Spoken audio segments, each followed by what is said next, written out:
Hello students, welcome to R S chemistry.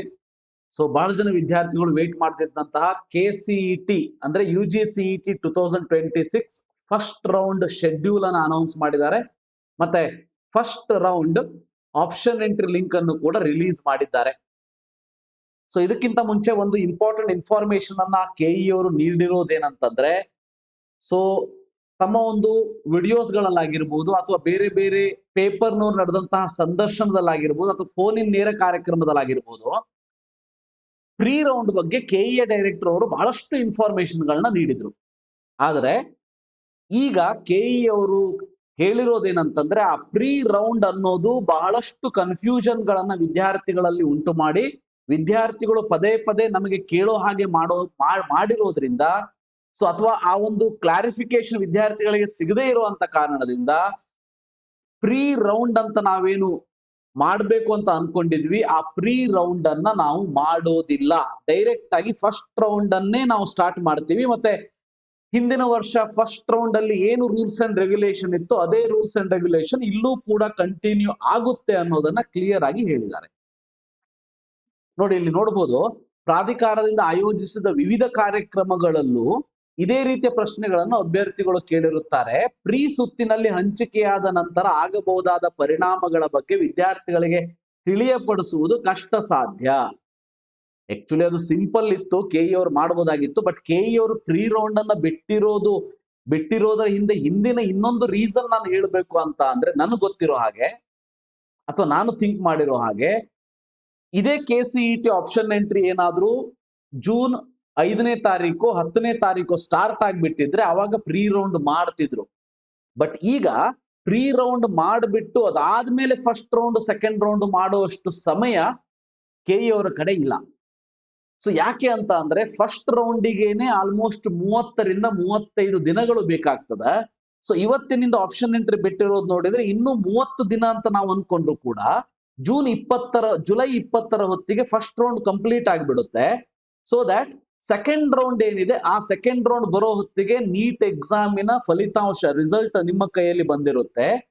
By hoping that NTA ದವರು NEET result ಅನ್ನ KE ಅವರಿಗೆ share ಮಾಡಿರ್ತಾರೆ, ಮತ್ತೆ NTA ದವರು MCC ಕೌನ್ಸಿಲಿಂಗ್ ಫಸ್ಟ್ ರೌಂಡ್ ಅನ್ನ ಸ್ಟಾರ್ಟ್ ಮಾಡ್ತಾರೆ ಅಂತ ಇಟ್ಕೊಳ್ಳೋಣಂತೆ. ಸೊ ಆವಾಗ ಸೆಕೆಂಡ್ ರೌಂಡ್ ಆಫ್ CET ಯನ್ನ ಫಸ್ಟ್ ರೌಂಡ್ ಆಫ್ ನೀಟ್ ಜೊತೆ ಕಂಬೈನ್ ಮಾಡಬಹುದು ಅನ್ನೋ ಒಂದು ಯೋಚನೆ ಇದರ ಹಿಂದೆ ಇರಬಹುದು. ಬಟ್ ಏನೇ ಇರ್ಲಿ, ಅದು ಮುಂದೆ ನೋಡೋಣಂತೆ. ಬಟ್ ಈಗ ಸದ್ಯದ ಮಟ್ಟಿಗೆ ಇಷ್ಟೇ ಕ್ಲಾರಿಟಿಯನ್ನ KE ಅವರು ಕೊಟ್ಟಿರೋದು, ಪ್ರೀ ಸುತ್ತು ಅಥವಾ ಪ್ರೀ ರೌಂಡ್ ಅನ್ನೋದು ಇರೋದಿಲ್ಲ. ಸೊ ನಿಮಗೆ ಡೈರೆಕ್ಟ್ ಆಗಿ ಫಸ್ಟ್ ರೌಂಡೇ ಇರ್ತದ, ಫಸ್ಟ್ ರೌಂಡ್ ಅನ್ನೇ ನಾವು ಸ್ಟಾರ್ಟ್ ಮಾಡ್ತೀವಿ ಅನ್ನೋದನ್ನ ಹೇಳಿದ್ದಾರೆ. ಸೊ ಫಸ್ಟ್ ರೌಂಡ್ ಗೆ ಸಂಬಂಧಪಟ್ಟ ಹಾಗೆ ಏನೆಲ್ಲಾ ಡೌಟ್ಸ್ ಗಳೇನಿದೆ, ಸೊ ಏನೆಲ್ಲ ರೂಲ್ಸ್ ಅಂಡ್ ರೆಗ್ಯುಲೇಷನ್ ಇರ್ತದೆ, ಎಲ್ಲವನ್ನು ಕೂಡ ಕೌನ್ಸಿಲಿಂಗ್ ವಿಧಾನ CET 2026 ಅಂತ ಹೇಳಿ ಒಂದು ಬ್ರೋಷರ್ ನ KE ಬಿಡ್ತೀವಿ ಅಂತ ಹೇಳಿದ್ದಾರೆ. ಇನ್ನೂ ಬಿಟ್ಟಿಲ್ಲ. ಬಿಟ್ಟ ಮೇಲೆ ಅದರಲ್ಲಿ ಏನೆಲ್ಲ ಇನ್ಫಾರ್ಮೇಶನ್ ಕೊಟ್ಟಿರ್ತಾರ ಅನ್ನೋದನ್ನ ನಾನು ನಿಮ್ಗೆ ತಿಳಿಸ್ಕೊಡ್ತೀನಿ. ಸೊ ಆ ಬೇಸ್ ಮೇಲೆ ಮುಂದಿನ ಡಿಸಿಷನ್ ನ ತಗೊಳ್ತಾ ಹೋಗ್ತಾರೆ. ಇನ್ನು KEಯ ವೆರಿಫಿಕೇಶನ್, ಈ ಒಂದು ಆಪ್ಷನ್ ಎಂಟ್ರಿಗೆ ಶೆಡ್ಯೂಲ್ ಏನಿದೆ, ಸಾಕಷ್ಟು ಸಮಯವನ್ನ KE ಅವರು ಕೊಟ್ಟಿದ್ದಾರೆ. ಚಿಂತೆ ಮಾಡಬೇಡಿ. ಶೆಡ್ಯೂಲ್ ಹೇಗಿದೆ ಅಂತ ಅಂದ್ರೆ ನೋಡಿ, ಈಗ ಸದ್ಯದ ಮಟ್ಟಿಗೆ ಫಾರ್ಮ್ ಸೈನ್ಸ್ ಕೋರ್ಸಸ್ಗಳು, ಇಂಜಿನಿಯರಿಂಗು ಮತ್ತೆ ಅಲೈಡ್ ಹೆಲ್ತ್ ಸೈನ್ಸ್ ಕೋರ್ಸಸ್ಗಳು ಸೀಟ್ ಮೆಟ್ರಿಕ್ಸ್ ಇವರಿಗೆ ಬಂದಿದೆ. ಆ ಕಾರಣಕ್ಕೆ ಅದನ್ನ ಸ್ಟಾರ್ಟ್ ಮಾಡ್ತಾ ಇದ್ದಾರೆ.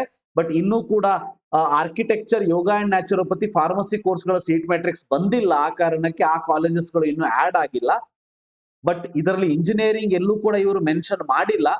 ಬಟ್ ಇಂಜಿನಿಯರಿಂಗ್ ಸಂಬಂಧಪಟ್ಟ ಹಾಗೆ ಇನ್ನೂ ಸೀಟ್ ಮೆಟ್ರಿಕ್ಸ್ ಕೂಡ ರಿಲೀಸ್ ಆಗಿಲ್ಲ ಅಂತ ಹೇಳೋದಕ್ಕೆ ಇಷ್ಟಪಡ್ತೀನಿ. ಇಲ್ಲಿ seat matrix and cut off ಅಂತ ನೋಡ್ಬೋದು. ಸೊ ಇಲ್ಲಿ ನೀವು ಕ್ಲಿಕ್ ಮಾಡಿದ್ರಿ ಅಂತಂದ್ರೆ only engineering draft seat matrix ಕಾಣಿಸ್ತಾ ಇದೆ. ಬಟ್ ಫಾರ್ಮ್ ಸೈನ್ಸ್ ಮತ್ತೆ BSc ನರ್ಸಿಂಗ್ ಸಂಬಂಧಪಟ್ಟ ಹಾಗೆ ಸೀಟ್ ಮೆಟ್ರಿಕ್ಸ್ ಗಳು ನಿಮಗೆ ಕಾಣಿಸ್ತದೆ. ಸೊ ಅದಕ್ಕಾಗಿ ಮೇ ಬಿ ಇವತ್ತು ಸಂಜೆಯ ಹೊತ್ತಿಗೆ ಅಥವಾ ನಾಳೆ ಹೊತ್ತಿಗೆ ಇಂಜಿನಿಯರಿಂಗ್ ಸೀಟ್ ಮೆಟ್ರಿಕ್ಸ್ ಅನ್ನ ರಿಲೀಸ್ ಮಾಡ್ತಾರೆ. ವೇಟ್ ಮಾಡಿ. ಅದಾದ ಮೇಲೆ ಶೆಡ್ಯೂಲ್ ಹೇಗಿದೆ ಹಾಗಾದ್ರೆ ನೋಡಿ, ಬಹಳ ಸಿಂಪಲ್ ಇದೆ. ಶೆಡ್ಯೂಲ್ ಇವತ್ತಿನಿಂದ ಸ್ಟಾರ್ಟ್ ಆದ್ರೆ ನಿಮಗೆ 30ನೇ ತಾರೀಕು ಬೆಳಗ್ಗೆ 10 ಗಂಟೆಯ ತನಕ ಸಮಯವನ್ನ ಕೊಟ್ಟಿದ್ದಾರೆ. ಗೊತ್ತಿರ್ಲಿ, 30ನೇ ತಾರೀಕು ಬೆಳಗ್ಗೆ 10 ಗಂಟೆ ಇರೋದು 100% ಎಕ್ಸ್ಟೆಂಡ್ ಆಗೇ ಆಗ್ತದೆ. ಯಾಕಂದ್ರೆ ಮಾರ್ಕ್ ಸೀಟ್ ಅಲಾಟ್ಮೆಂಟ್ ರಿಸಲ್ಟಿಂಗ್ ನೋಡಿ, ಇಲ್ಲಿ 6/7/2026 ಅಂತ ಕೊಟ್ಟಿದ್ದಾರೆ ಇವರು. ಸೊ ಇಲ್ಲಿ ಯಾಕೆ ಎಕ್ಸ್ಟೆಂಡ್ ಆಗ್ಬೋದು ಅಂದ್ರೆ, ಮೊದಲನೇದಾಗಿ ಸೀಟ್ ಮೆಟ್ರಿಕ್ ಸರಿಯಾದ ಟೈಮಲ್ಲಿ ಬಂದ್ರೆ ಆಯ್ತು. ಬರೋದೇ ಲೇಟ್ ಆಯ್ತು ಅಂತಂದ್ರೆ ಅವಾಗ ಸ್ವಲ್ಪ ಟೈಮ್ ಅನ್ನ ಕೊಡಬೇಕು. ಅದು ಅಲ್ಲದೆ ಈಗ ನೀಟ್ ವಿದ್ಯಾರ್ಥಿಗಳು ಈಗ ನೀಟ್ ಎಕ್ಸಾಮ್ ಮುಗಿದ ಮೇಲೆ 22ರಿಂದ ಸ್ಟಾರ್ಟ್ ಆಗೋದಕ್ಕೆ ಅವರು ಸಾಕಷ್ಟು ಸಮಯ ನನಗೆ ಸಿಕ್ಕಿಲ್ಲ ಅಂತ ಅಬ್ಜೆಕ್ಷನ್ ತೆಗಿಬಹುದು. ಬಟ್ ಕೊನೆಯಲ್ಲಿ ಅಂತೂ ಒಂದ್ 2-3 ದಿನ ಎಕ್ಸ್ಟೆಂಡ್ ಮಾಡಿದ್ರು ಏನು ರಾಂಗ್ ಇಲ್ಲ. ಯಾಕಂದ್ರೆ 30ನೇ ತಾರೀಕು ಆದ್ಮೇಲೆ ಇಲ್ಲಿ ನೋಡಿ ಮಾರ್ಕ್ ಅಲಾಟ್ಮೆಂಟ್ 6ನೇ ತಾರೀಕು ಕೊಟ್ಟಿದ್ದಾರೆ, ಜುಲೈ 6th ಅಂತಂದ್ರೆ ಮಾರ್ಕ್ ಅಲಾಟ್ಮೆಂಟ್ ರಿಸಲ್ಟ್ ರೆಡಿ ಮಾಡೋದಕ್ಕೆ ಇಷ್ಟೊಂದು ಸಮಯ ಬೇಕಾಗೋದಿಲ್ಲ. ಸೊ 2 to 3 days ಸಮಯ ಸಾಕು. ಬಟ್ ಅಲ್ಲೊಂದು 2-3 ದಿನ ಎಕ್ಸ್ಟೆಂಡ್ ಮಾಡಬಹುದು.